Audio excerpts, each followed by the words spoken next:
what's up? I'm Liz, this is Splits the DIY, and this is the third installment of the Reason tutorial series. Today we're going to be looking at the sequencer in Reason, which is basically where all of the recording and arranging happens in the program, basically the meat of it, so let's jump right in. Okay, so where we left off in the second episode, we had just looked at the major synths that you can use in drum machines. So now we're going to take a look at the sequencer. Now there are two ways you can swap windows in Reason. You can either hit Window and then View Sequencer, or you may have just seen some hotkeys next to it. You can toggle by pressing F6 to get to the racks and F7 to get to the sequencer, or you can have them both open at the same time, which is what I usually do, but for today's tutorial, I'm going to full screen the sequencer so you can get the best view. Now, in the first episode, we went over the transport window in a little bit more detail. That's basically where all your controls are for playback and recording. So there is also the tap tempo button, and of course the obvious play, stop, reverse, forward, and record. In the sequencer window, you can see all your racks here in the same order that they appear in the rack window. If you notice, Thor is first in the rack, and on here, Thor is right here. And so if you wanted to record in any of these synths, you click on them and the record enable button becomes highlighted. You can also manually hit it as well, and it will highlight the track. So just to orient you a little bit more, we're currently in the song view, which is how I like to personally record and arrange in Reason. It uses it counts the bars at the top, and there is also the block view.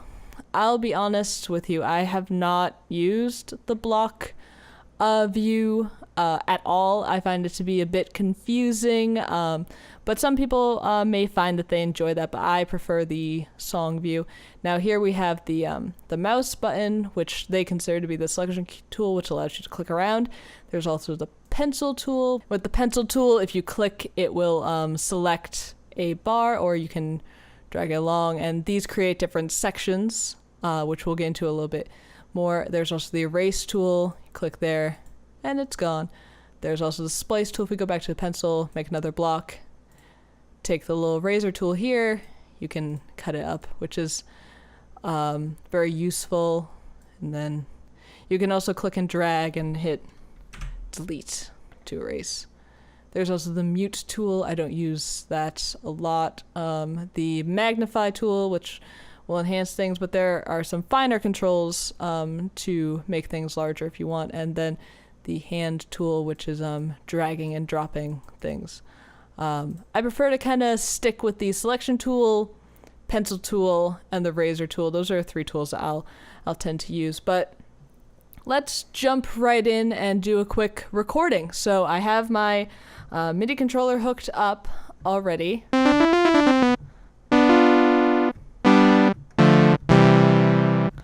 One thing in the sequencer window that's kind of cool, if you want to make sure that MIDI is getting through as audio, notice when I hit a note that the keyboard on the synth lights up green.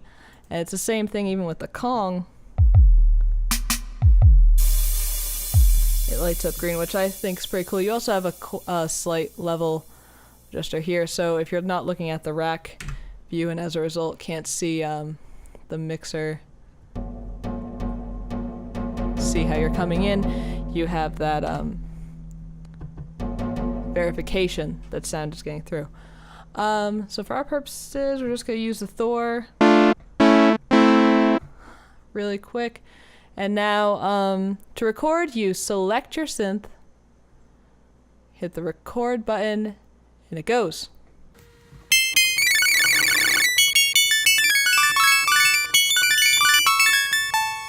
Okay, and then to stop recording, you just hit spacebar again, or you can also click here and that'll stop.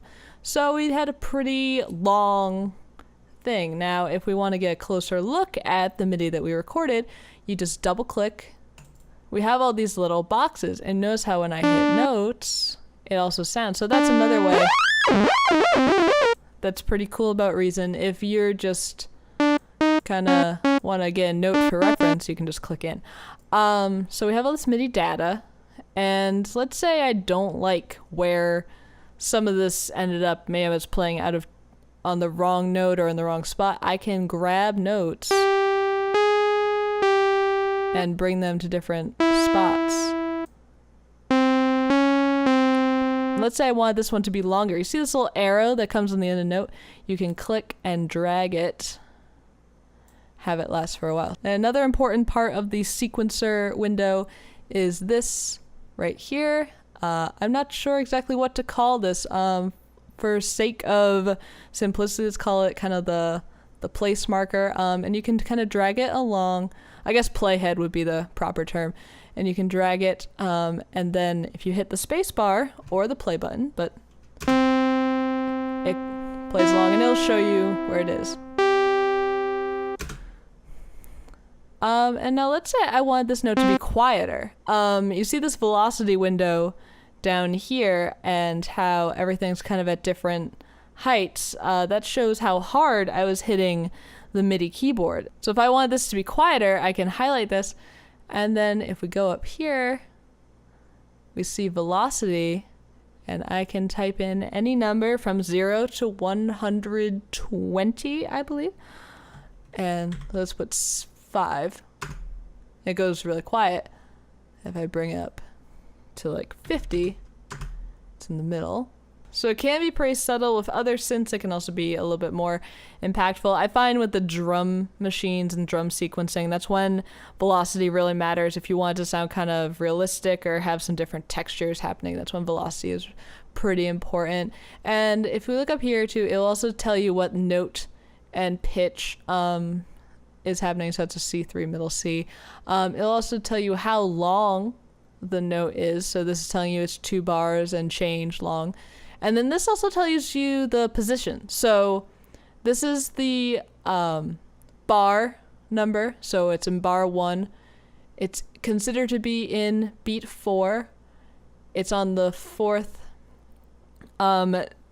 beat of beat 4. So if there are 4 16th notes in a beat, not to get too much music theory on you, but that would be the 4th, considered the 4th 16th note. And then this number right here means that it's not exactly on the beat. So means it's a little bit off. So like if I put on the click track and have it start playing immediately on the beat of the bar, you can hear it didn't hit right on the beat. So if we want to change that manually for just this note, we can type in 0 and then 1, hit enter. Now it's not going to be right on beat 4.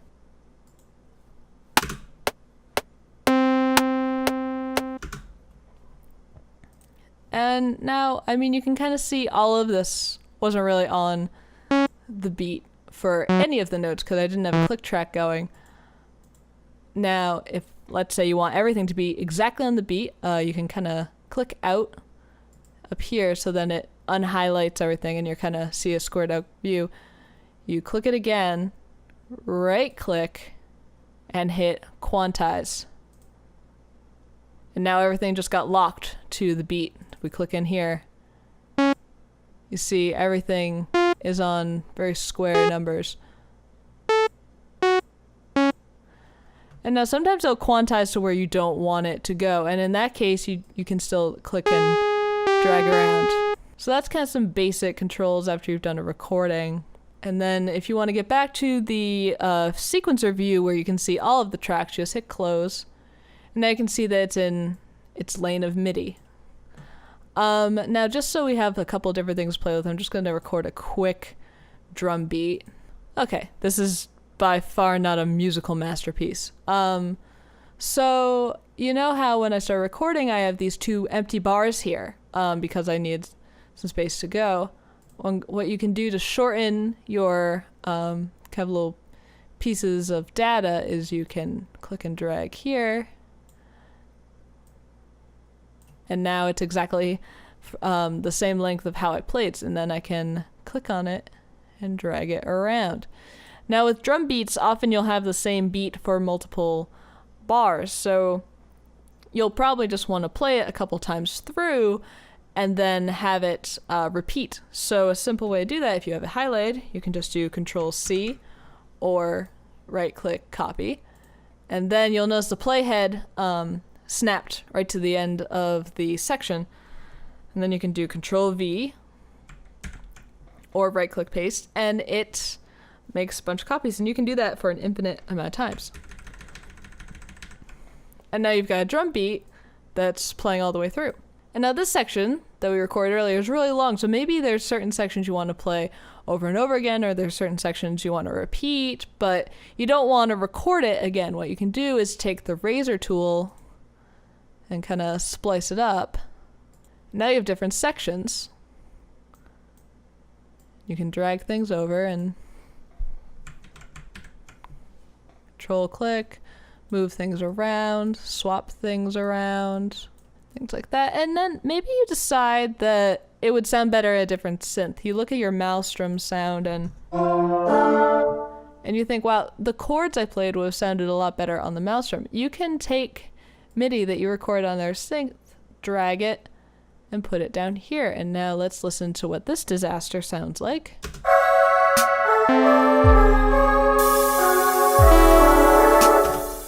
I won't torture you, but you get the idea. You can kind of arrange things around and drag things around. It's really easy.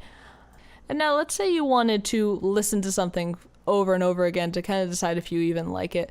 You probably noticed this right here that says R, and this right here it says left, so left and right.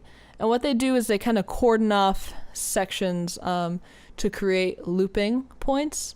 So what you can do is drag the L1 over here, click loop down here, and then hit play.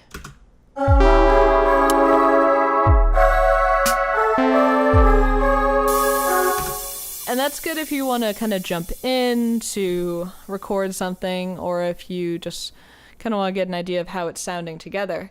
In this case, it's sounding terrible.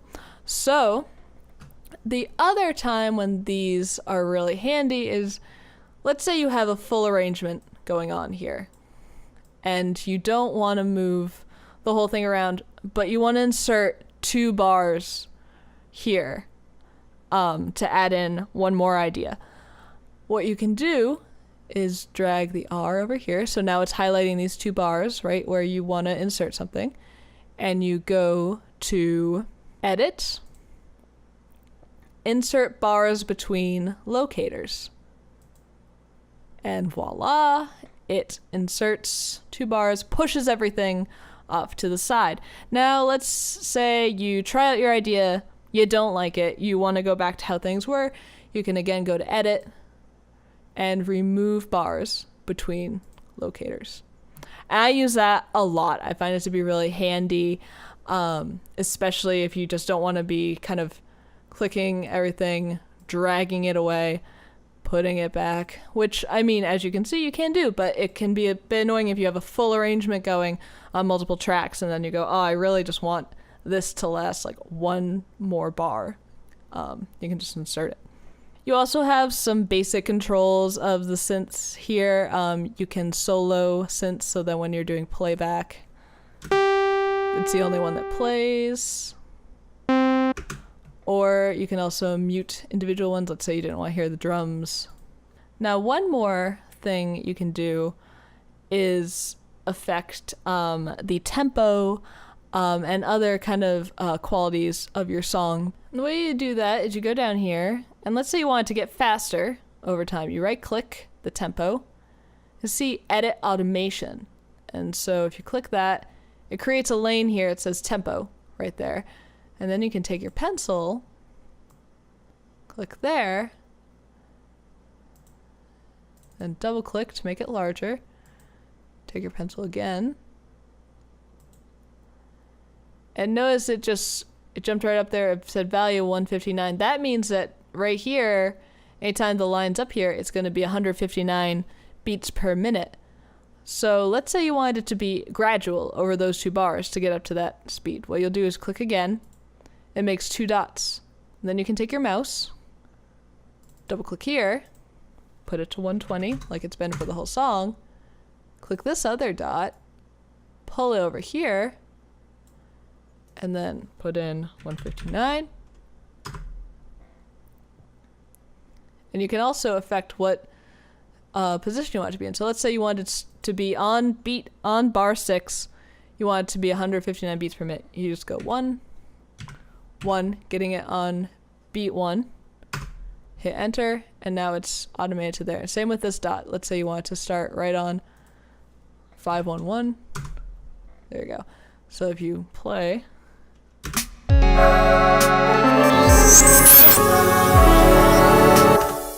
and then notice once the block ends, it goes back to 120, and you can see kind of a faint line here. So if you want it to last longer, you can drag it and it'll go from there. And you can also change the time signature in that way too. See, it says 4/4 here, which is 4 beats per measure. Click it, right click, same thing, edit automation, creates another lane, take the pencil, and here, double click. Now here you have kind of your generic time signatures. You can also do other if you're feeling really adventurous, like we could do 12, 8, hit OK then. And then one final technical thing, there is the snap to grid option, which I prefer to have, but if you turn it off, it'll just kind of slide around. But notice how it's not in the exact position anymore, so. And it'll also remain snapped at that awkward kind of position, so you probably have to fix it. And now let's say you'd want it to move in more exact things than just by bar. You can click here, and it has all of your things. I prefer when I'm in the full view of the sequencer to have it snap to bar, because chances are you're gonna want things to be on beat 1. But if you double click to get into individual MIDI parameters, I like to keep it on the 16th note, so then things move more exact, but you can change that too. So this can only move one bar at a time. Now where this truly comes in handy is if you're using the pencil tool to manually write in MIDI. Now let's say you record something, or you haven't even recorded something, but you know that you want to have 4 quarter notes playing E, D, C, D. You can just take the pencil, click in here,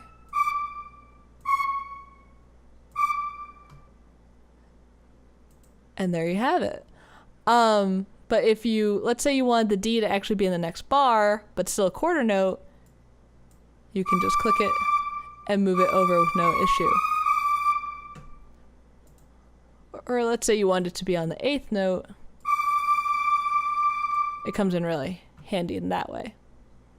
And then some more basic controls. You can zoom out using the little magnifying glass with the minus sign in it, or vice versa, you can zoom in with the plus sign. You can move around the sequencer, grabbing this kind of viewer here and quickly scroll back and forth. You can also make that view larger or smaller by grabbing the gray end here and dragging it around. That also allows you to zoom in and out.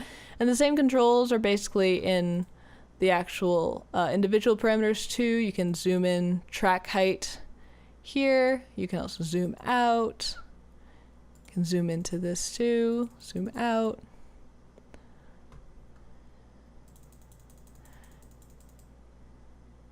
And each parameter stays connected to each synth. So notice this one I made really big, but if I click on the Thor, it's still the default size. Okay, so that's been a basic overview of the sequencer window in Reason. I hope you find it helpful if you're just getting into Reason, or even if you're an avid Reason user. I know that everyone's preferences and how they use software, especially with music, is totally user preference. But so this is just kind of some tips on how I utilize the software. And what I found to be useful over the years. If you like this video, toss me a like. If you hated it, toss me a thumbs down. Either way, leave me a comment with any questions or concerns. Find me on Facebook, Twitter, Tumblr, or Instagram for all the behind the scenes stuff. Until next time, this has been Blitz City DIY.